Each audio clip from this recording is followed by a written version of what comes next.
Good morning, students. My subject is social science. Today we will be studying about the series, chapter number 11, Indian Judiciary. So let's start one by one each and every topic. Indian Judiciary. We have studied in detail about two organs of the government, legislative and the executive. Now in this chapter, we will study about Indian Judiciary. So in this picture you can see that at the top level Supreme Court is established, right, in the Delhi. This one is also known as the apex court, and at the middle level there are high courts and chief courts, tribunals, right, and the district level and taluka level there is a district court and the taluka court. Same way trial court and special court is also there, right. The trial courts and the tribunals will be work for the some of the special work, right. So now what is the importance of judiciary? Neutral and impartial judiciary is essential in the federal system for the protection and preservation of the rights of the constitution sold between the state and the center, and some of the problems create between each and every state. So this type of problems can be solved by the Supreme Court, right. Objective of the constitution is to see that the judicial process there is no flaw or delay and the citizens get quick, cheap and equal justice. So main intention of the judiciary is that each and every peoples or citizens of India can quickly get the justice, right. The presence of alert legislature and executive, judiciary would always remain active, but many times due to administrative inactiveness and irresponsibility of the executive and authoritativeness of the legislative, impartial, independent, fearless, judiciary has shown judicial inactiveness. But हमारी कोशिश यही रहती है कि each and every organs of the government is completely work for the independently, so that these organs can't interfere in everybody, right. So let's study in detail about the apex court, means Supreme Court. Supreme Court is the apex court of Indian judiciary, right, and it is situated in Delhi. We all know that all the civil criminal courts in India have to work under the jurisprudence of Supreme Court, and court consists of 28 additional judges and one chief justice, यानी कि total 29 जजेस होते हैं वहाँ पर. Number of जजेस in the supreme court is decided by the parliament. अगर court में 28 एडिशनल जज रखने या ज़्यादा रखने हैं वो decide by the parliament only, right, वो डिसाइड करते हैं. और कॉन्स्टिट्यूशन में जो भी प्रोविजंस है उनको जस्ट फॉलो करने का काम होता है हमारी कोर्ट का, राइट, इसके हिसाब से ही चलना होता है. और जो जजेस in the supreme Court are appointed on the basis of the seniority, ठीक है, इसकी एजुकेशन और इसका एक्सपीरियंस होता है, इसके हिसाब से जो हाई सुप्रीम कोर्ट में जो जजेस होते हैं उसकी सीनियोरिटी के हिसाब से चीफ जस्टिस डिसाइड किए जाता है, ठीक है.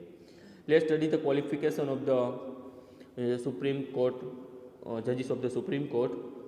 First priority Indian citizenships, must be 5 years of experience as a judge in the high court, otherwise 10 years experience in the high court as an advocate. Should be the disguised judges or famous jurist as per the opinion of the president. अगर कोई president recommended करता है किसी को इसकी काबिलियत देखकर तो वो भी एलिजिबल माना जाएगा. And most important, should not be more than 65 years of age. 65 years से ज़्यादा एज के नहीं होने चाहिए, ठीक है. This is the criteria for the supreme court. Let's study the time period. 65 year की एज तक की सुप्रीम कोर्ट में जजेस होते वो रहते, ये रिटायरमेंट एज रहेगी उनके लिए, राइट. और पार्लियामेंट के जरिए जो भी लॉज बनाए जाते हैं, ठीक है, उसको चेकआउट करना होता है. They cannot carry the practice of law in any of the Indian courts, but they can provide their service in community. Committee appointed to the investigate into uncommon situations or events. After the retirement, supreme court का जज जब retire होता है तो वो कोई government job या तो कोई जॉब नहीं कर सकते हैं, बट सरकार की अगर एकोमोडेशन से अगर ज़रूरत होती है तो कोई कमेटी का मेंबर बन के उसमें वो अपनी सर्विस प्रोवाइड कर सकते हैं। ठीक है, इस तरह से होता है। अगर वो इस सिचुएशन के हिसाब से अगर मान लो रिटायरमेंट एज के पहले अगर वो रिटायर होना चाहते हैं, रेजिग्नेशन देना चाहते हैं, तो प्रेसिडेंट को रेजिग्नेशन देते हैं। ठीक है, अगर जजेस की जो भी रिस्पॉन्सिबिलिटी होती है, ड्यूटीज़ होती है, इसको प्रॉपरली वो नहीं निभाते हैं या तो पार्शियलिटी करते हैं जस्टिस दिलाने में, ठीक है, तो उसको हटाने की भी प्रोसीजर होती है, वो पार्लियामेंट के जरिए होती है। This procedure is known as the impeachment motion in the parliament. जो सुप्रीम कोर्ट के चीफ जस्टिस को खुद की पोस्ट के हटाने के लिए जो प्रोसीजर होती है वो है। ठीक है, and every house of parliament has to submit memorandum having majority support to the president of the total number of members and at least 2/3 number of the member present in the respective session. जो भी लोकसभा या राज्यसभा का जो session होता है उसमें 2/3 majority मिलती है मेंबर्स की, प्रेजेंट मेंबर्स की, तभी इस प्रोसीजर को आगे लिया जा सकता है। ठीक है, अदरवाइज इसके प्रेसिडेंट की मदद लेकर भी चीफ जस्टिस को नहीं हटाया जा सकता है। ठीक है, ये इसकी प्रॉपर प्रोसीजर रहती है। तो president of India administers the oath of secrecy and loyalty towards the constitution. जब वो प्रेसिडेंट के सामने वो एडमिनिस्ट्रेशन होते हैं, वो सीक्रेसी एंड लॉयल्टी के कॉन्स्टिट्यूशन की ओथ लेते, प्रतिज्ञा करते हैं। टू द जज who appointed to the supreme court, right, before taking the charge of their post the जजेस are required to take the oath in oral as well as sign the place. तब उसकी oral प्रतिज्ञा भी ली जाती है, oath ली जाती है, और साथ में इसकी रिटर्न फॉर्म में सिग्नेचर भी ली जाती है प्लेस के ऊपर, कि जो भी वर्क करेंगे वो इम्पार्शियली करेंगे, इम्पार्शियल जस्टिस दिलाने का वो काम करेंगे। ठीक है, और पूरी वफादारी और ईमानदारी के साथ इस पोस्ट को वो आगे बढ़ाएंगे। Power and jurisdiction of the supreme court. Jurisdiction का मतलब होता है फील्ड, कि कितने कौन से फील्ड में, मतलब कहाँ तक क्या उसको पावर दिया जाता है ताकि वो इस जस्टिस दिला सकें जुडिशियरी का, राइट। तो वैसे जुडिशरी का 3 पार्ट में डिवीजन किए गए हैं, जिसको हम 1 बाय 1 पढ़ेंगे। First one is the original jurisdiction. What is the original jurisdiction?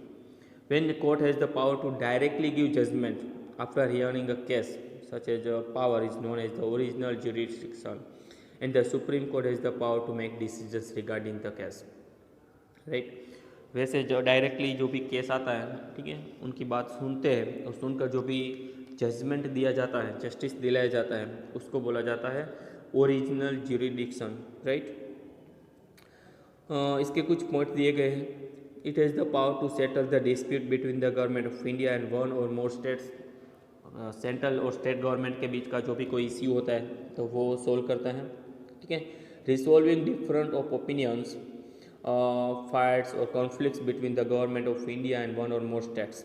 2-3 state या तो सेंट्रल गवर्नमेंट के साथ स्टेट का कोई भी कॉन्फ्लिक्ट होता है, कोई फाइट होती है, ओपिनियन के बारे में एग्री नहीं होते हैं, तो ऐसे वक्त में सुप्रीम कोर्ट है वो ये ओरिजिनल ज्यूरिडिक्शन का इस्तेमाल किया जाता है। जजमेंट रिगार्डिंग फाइट्स और quarrels between state and states. मान लो 2 स्टेट के बीच में बॉर्डर का इश्यू हो गया और आमने सामने झगड़े हुए, ठीक है, तो वो 2 स्टेट गवर्नमेंट का जो केस होता है वो ये सुप्रीम कोर्ट हैंडल करती है। Supreme court has the right to give judgment concerning any set of union government or constituency. ठीक है, ये यूनियन गवर्नमेंट का ही काम रहता है कि यूनियन गवर्नमेंट के रिलेटेड कोई भी काम होता है तो वो जस्टिस दिलाने का काम करती है सुप्रीम कोर्ट है वो। And it has the power to protect and preserve the fundamental rights of the citizens of India. हमारे इंडिया के जो फंडामेंटल राइट्स बनाए गए कॉन्स्टिट्यूशन के, ठीक है, उसको प्रोटेक्ट करने का काम करते हैं। और इसके जरिए हैबियस कॉर्पस, ठीक है, मैंडेमस और ऑर्डर ऑफ प्रोहिबिशन सो होते हैं, ठीक है, उनका भी वो वर्क रहता है। तो इस तरह से देखा जाए तो ओरिजिनल ज्यूरिडिक्शन का ये इतना वर्क रहता है। नेक्स्ट है वो एपेलेट ज्यूरिडिक्शन, जो 3 टाइप्स ऑफ अपील्स होती है उनको रिप्रेजेंट करते हैं। फर्स्ट है cases of constitutional interpretation. Constitution related कोई भी इंटरप्रिटेशन आता है तब के केस जो होते हैं तभी। Appeal against the civil cases. Civil case के अगेंस्ट में कोई अपील की जाती है, ठीक है, and appeal against criminal cases. ये criminal cases, civil cases and constitutional interpretation, ये 3 टाइप जो दिए गए जिसमें एपेलेट ज्यूरिडिक्शन का मेन काम होता है, ठीक है, जिसमें any person can approach a supreme court against judgment, ठीक है, जजमेंट के खिलाफ किसी कोई अगर पर्सन जाता है व्यक्तिगत तौर पर तो उनको जस्टिस दिलाने के लिए हाई कोर्ट और any case only in the certificate is issued by the high court along with the judgment of the cases involve any matter. अब डायरेक्ट हम सुप्रीम कोर्ट में तो जा नहीं सकते हैं, सो जो हाई कोर्ट का जो केस होता है वहाँ से वो हाई कोर्ट एक सर्टिफिकेट इश्यू करेगा और वही सर्टिफिकेट वो आपको सुप्रीम कोर्ट में सबमिट करवाना पड़ेगा। इसके बाद जो आपकी अपील है, ठीक है, वो कंसीडर की जाती है। Okay, now certification is not given by the high court if the petitioner approaches the supreme court, then in such circumstances supreme court can find an constitutional right।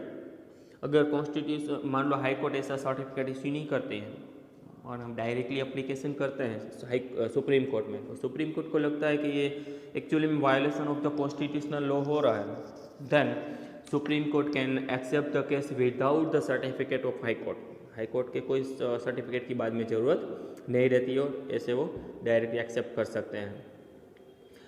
Civil case का जो भी issues होता है whole general importance and it necessary supreme court decides, then can appeal can be made in the supreme court. मान लो कि कोई topic के ऊपर अगर ऐसा इश्यू जनरेट होता है कि जो हाई कोर्ट से सेटिस्फिकेशन नहीं मिलता है या तो जस्टिस पूरा उसको यहाँ तो पार्शियलिटी हो रही है, तो वायलेशन ऑफ द लॉ हो रहा है, तो ऐसे वक्त में सिविल केसेस जो होते हैं वो भी मोर देन 1 लाख रुपीज़ के होते हैं तो सुप्रीम कोर्ट हैंडल करती है। In case of the criminal cases, मान लो कि क्रिमिनल केसेस हो रहे हैं, ठीक है, so any lower court has acquitted the criminal from capital punishment and in this case the high court has given the capital punishment to the criminal. Criminal कोई ऐसे सर्कमस्टेंसेस आते हैं जिसमें क्रिमिनल केसेस में अगर हाई कोर्ट उसको कोई मान लो कि पनिशमेंट दिलाती है, ठीक है, तो ऐसे वक्त में लगता है सुप्रीम कोर्ट के इसका रिव्यू लेने की ज़रूरत है, शायद इसमें इनजस्टिस हुआ है, तो ऐसे वक्त में जो ऐसे केस होते हैं वो डायरेक्ट सुप्रीम कोर्ट ले सकती है। And the parliament can increase the powers of the supreme court by framing act. और पार्लियामेंट इस तरह से सुप्रीम कोर्ट को कोई एक्ट बनाकर ज़्यादा पावर भी दे सकते हैं, ठीक है। थर्ड जो टॉपिक है हमारा है एडवाइजरी ज्यूरिडिक्शन है। एडवाइजरी का जो मेन काम रहता है, जब president feels that any particular matter और questions hold importance from the point of view public welfare, then the president can take consult of the supreme Court. कई बार कोई नया एक्ट बना रहे हैं तब प्रेसिडेंट को ऐसा लगता है कि we need to take some suggestion from the supreme court, then president can take suggestions from the supreme court. अब जब सजेशन सुप्रीम कोर्ट का दिया जाता है तब वो एक्सेप्ट करना है सजेशन को या नहीं करना है वो प्रेसिडेंट के हाथों में होता है, ठीक है। सो ये उनको इतनी पावर तो दी जाती है और सजेशन प्रेसिडेंट को देना या नहीं देना वो भी सुप्रीम कोर्ट में हाथों में रहता है, ठीक है, कि प्रेसिडेंट को उनके सवालों का जवाब दिया जाए या ना दिया जाए। नेक्स्ट है वो अदर पावर्स है। Supreme court has the power to review its own judgment और डिसीजन। एक बार जजमेंट दे दिया उनका रिव्यूज भी ले सकते हैं कि सही है गलत है या कोई गलती तो नहीं हो गई, ठीक है। Supreme court has the power to nullify any steps law taken by the executive if it violates the constitution.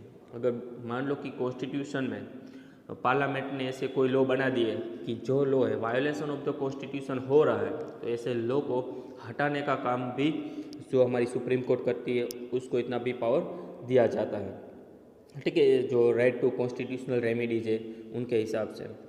And supreme court is thus the guardian and the saviour of the constitution and citizens. और इसीलिए supreme court को हमारा एक guardian बोला गया है, ठीक है, सेवियर बोला गया तारणहार कि जो हमारे कॉन्स्टिट्यूशन को और हमारे सिटीजन्स को बचाने का काम करते हैं, ठीक है।